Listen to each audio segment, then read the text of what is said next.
কারো পৌষ মাস কারো সর্বনাশ। বন্ধুরা, বাংলাদেশের জনগণগুলো খুব চিল্লায় যে তারা নাকি সবথেকে বেশি মানবতাবাদী। তো কালকে আমরা সবাই জানি যে বাংলাদেশের ঢাকার মাইলস্টোন নামের একটি স্কুলে বিমান দুর্ঘটনা ঘটেছে।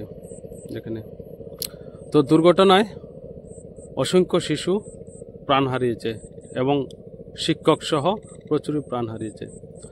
এখানে মানবতার কিছু কাহিনী ঘটছে, সেগুলো আমি আপনাদের সাথে শেয়ার করছি। যে স্কুলে ঘটনাটি ঘটেছে তার পাশে যেগুলো দোকান ছিল, ঠান্ডা জলের দোকান, সেই জলের 2 লিটার জলের বোতল 600 টাকায় বিক্রি হচ্ছে। কেন? কারণ এই জল নিয়ে যারা আগুনে পুড়েছে তাদের শরীরে জল ঢালার জন্য ঠান্ডা জলের প্রয়োজন। আর এই দোকানদারগুলো কাবু পেয়ে 2 লিটার জলের দাম 600 টাকা রেখেছে।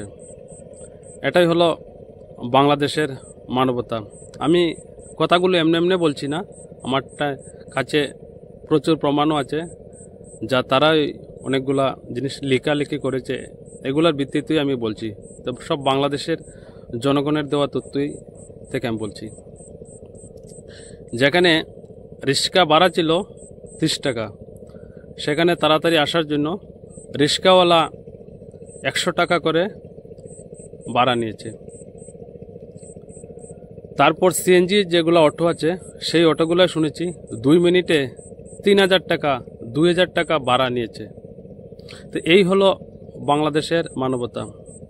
আর আমাদের ভারতের মানবতা বলি, কিছুদিন আগে কাশ্মীরের পহলগাঁওয়ে একটা দুর্ঘটনা ঘটেছিল, যে টেররিস্ট কর্তৃক আমাদের কিছু ইনোসেন্ট পিপুলকে মেরেছে।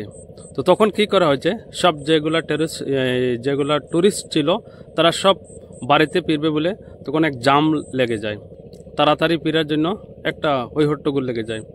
তো সেখানকার রিক্সাওয়ালা এবং অটোওয়ালাগুলো কী করেছে, সম্পূর্ণ ফ্রি করে দিয়েছে, যে যারা যারা ট্যুরিস্ট এক জায়গায় থেকে কোনো এয়ারপোর্টে যাবে তাদের জন্য ফ্রি। এমনকি অটোর মধ্যে একদম সাইনবোর্ড সহ লাগিয়ে রেখেছে যে ট্যুরিস্ট যারা এয়ারপোর্টে যাবে তাদের জন্য ফ্রি। তো এই হচ্ছে ভারত আর বাংলাদেশের মানবতা। বাংলাদেশ পৌষ মাস আর সর্বনাশে বিশ্বাসী।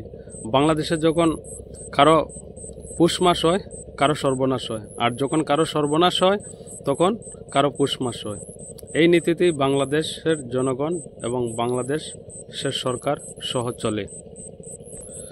একদম লজ্জা নেই, আমি ধিক্কার জানাই ওই মানসিকতার লোকগুলোর প্রতি, যেগুলা 20 টাকা জলের বোতলের দাম 300 টাকা রেখেছে, যেগুলো 30 টাকার ভাড়া 100 টাকা নিয়েছে।